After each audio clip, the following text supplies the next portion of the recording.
Welcome you all.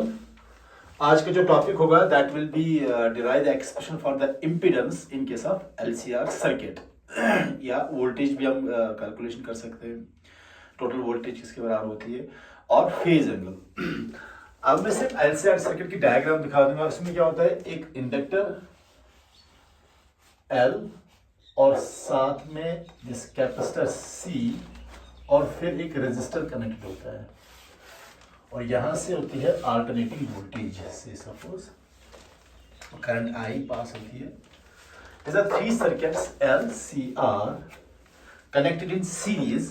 हमें impedance के लिए एक्सप्रेशन निकालनी है और फेज एंगल कितना होता है।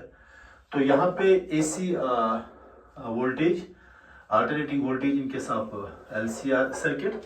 सो पहले हम एलसीआर सर्किट के हम देखेंगे कि एल इंडक्टर में फेज एंगल कितना है करंट और वोल्टेज का, और फिर कैपेसिटर में फेज एंगल कितना है करंट और वोल्टेज का, फिर रेजिस्टेंस में कितना है। वो याद रख के एक रिजल्टेंट डायग्राम ड्रॉ करनी है, वहां से हमें टोटल वोल्टेज और इंपीडेंस कैलकुलेट कर सकते हैं। तो इसके लिए क्या है, इनके साथ इंडक्टर जो होता है, इंडक्टर ये एल, इसमें अगर मैं करंट की डायरेक्शन ये दे रहा हूं, सबको याद ही रखना है। तो जो वोल्टेज होगी, इंडक्टर वोल्टेज, वो इस डायरेक्शन में होगी। यहाँ फेज एंगल इनके दरमियान 90 डिग्री होगा, ये आपको याद रखना है। और जो कैपेसिटर होता है, कैपेसिटर, उसमें अगर करंट की डायरेक्शन ये होगी तो जो वोल्टेज होगी VC, voltage to the capacitor, that will be in this direction. यहाँ भी फेज एंगल 90 डिग्री होगा इनके दरमियान, करंट और वोल्टेज के दरमियान। और अगर मैं रेजिस्टर की बात करता हूँ, R सी है, आर की बात कर रहा हूं, वहां आई और इसकी जो वोल्टेज होगी, वोल्टेज अक्रॉस द रेजिस्टर, वो पैरेलल होती है। यानी कि यहाँ फेज एंगल 0 डिग्री होता है, यहाँ फेज एंगल 90 डिग्री होता है, यहाँ भी फेज एंगल 90 डिग्री होता है।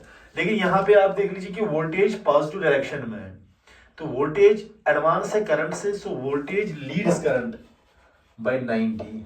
यहाँ पे वोल्टेज करंट को लीड कर रहा है बाय 90, लेकिन यहाँ पे वोल्टेज हो तो नेगेटिव साइड पे जा रहा है। तो यहाँ पे करंट लीड्स वोल्टेज इन सब capacitor, current leads voltage by 90, I leads VC by 90 degree. तो ये आपने याद रखना है। यहाँ पे सेम फेज एंगल है, 0 डिग्री है। फिर से मैं रिपीट कर रहा हूं, in case of this inductor, voltage leads current by 90 degree, क्योंकि पॉजिटिव डायरेक्शन में ऊपर है और फेज एंगल 90 डिग्री है। यहाँ भी फेज एंगल 90 डिग्री है, लेकिन यहाँ पे डाउनवर्ड्स VC है, यानी कि ये नेगेटिव में अगर जा रहा है तो ये पॉजिटिव में है, तो करंट यहाँ पे लीड कर रहा है VC को, और यहाँ पे पैरेलल है।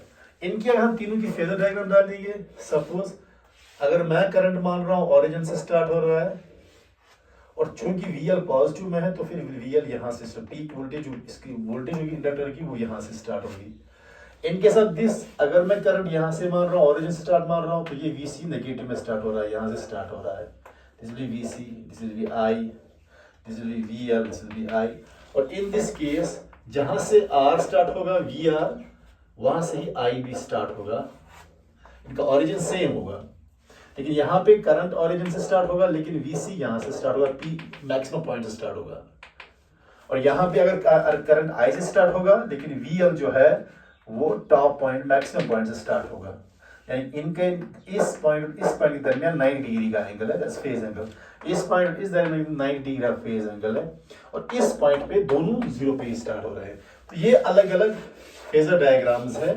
इसके एक इंडक्टर का फेजर डायग्राम है, एक कैपेसिटर का फेजर डायग्राम है, एक रेजिस्टर का फेजर डायग्राम है। और यहाँ पे आप देख लें कि VL inductor voltage leads current by 90, capacitor voltage lags current by 90, and in this case they are parallel। तो अब ये जो तीन डायग्राम्स हमारे पास है, इनको हम कंबाइन कैसे कर सकते हैं, गेट अ रिजल्टेंट डायग्राम। आप अगर ध्यान से देख लेंगे, देखें यहाँ VL ऊपर की तरफ है, यहाँ VC नीचे की तरफ है, और यहाँ VR स्ट्रेट है।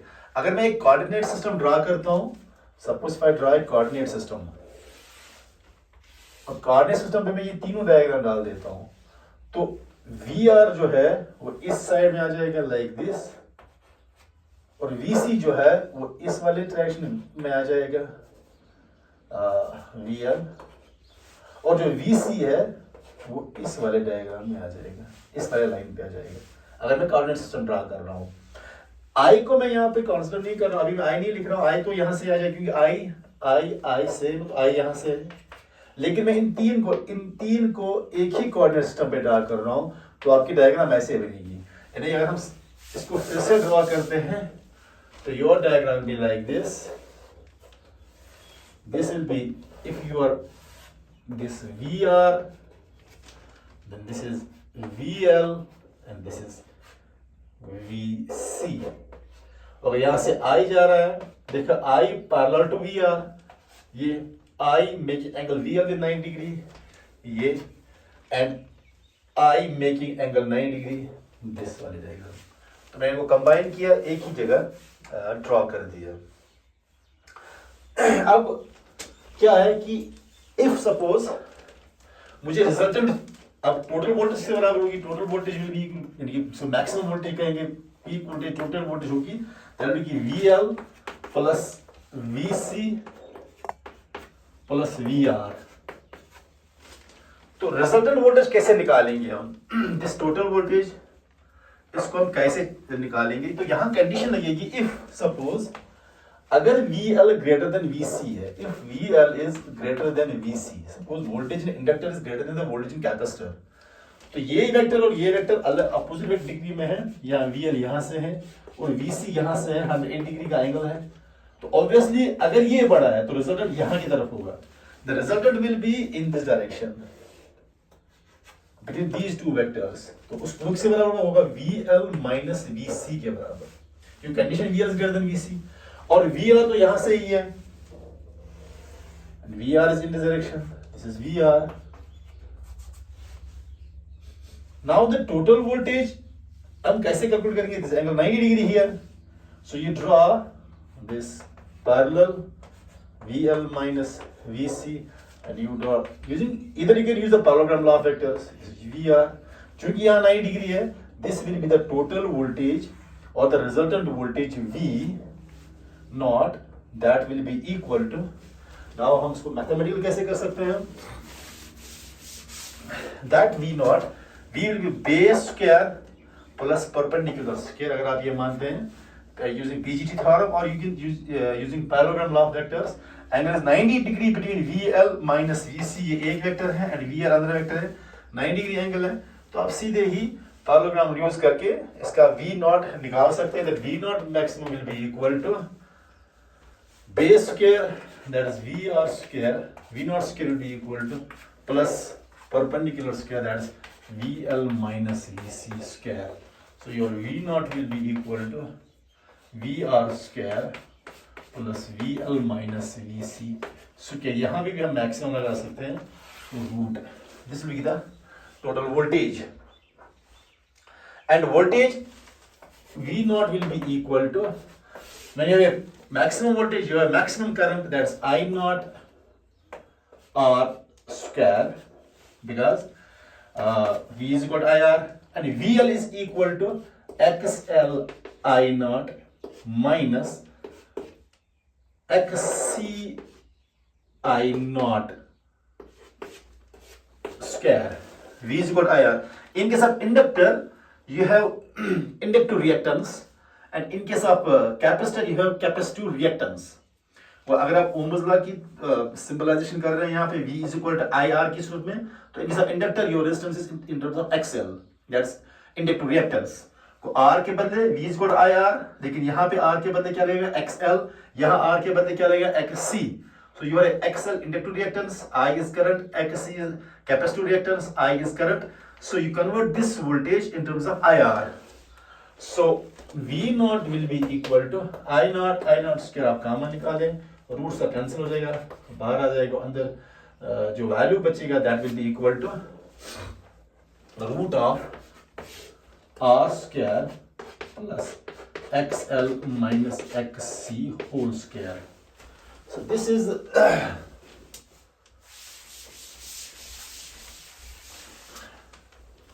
So V naught over I naught is equal to under root of R square plus XL minus XC square. This is known as total resistance V naught by I naught, known as impedance. So impedance Z is equal to R square plus XL minus XC square. This is known as impedance. This is the expression for voltage, AC voltage in case of LCR circuit. This is impedance. R is equal to Z is equal to R square plus XL minus XC whole square. Impedance means the total opposition from this inductor, from capacitor, and from resistor. The total opposition from this LCR circuit. The total opposition is known as impedance. So V but I is almost the I. You can also calculate I here. I naught, I maximum is equal to V naught over under root of R square plus XL minus XC whole square. फिर आपको total current कहा जाएगा, you can write this expression, आपको impedance कहा जाएगा, you can write this expression, अगर आपको voltage total कही जाएगी, you can write this expression. And कोई भी क्वेश्चन जो आ जाएगा LCR सर्किट में, चाहे AC वोल्टेज निकालें आप, या मैक्सिमम करंट निकालें, या आप impedance निकालें, you will get all the results from this very circuit diagram. And you know the resultant diagram जो थी, that was like VR यहाँ से था, this was a VR, and this was VL minus VC. So this is V naught is equal to under root of VR square plus VL minus VC whole square, जो हमने draw किया था as per parallelogram. This is angle phi, phase angle. So tan phi will be equal to base square. This base is VR. This is VR divided perpendicular upon base. Perpendicular is this VL minus VC. So you have VL minus VC upon VR, or phi is equal to tan inverse of VL minus VC divided by VR. This is the phase angle in case of LCR circuit. VL minus VC divided by VR, phi is equal to phase angle. This angle made by the resultant V naught with respect to this VR. Or some then by this equation you can calculate the phase angle in case of LCR circuit. So this was the expression for the impedance of LCR circuit and phase angle in case of LCR circuit. काफी important question है for the board exam. Thank you very much.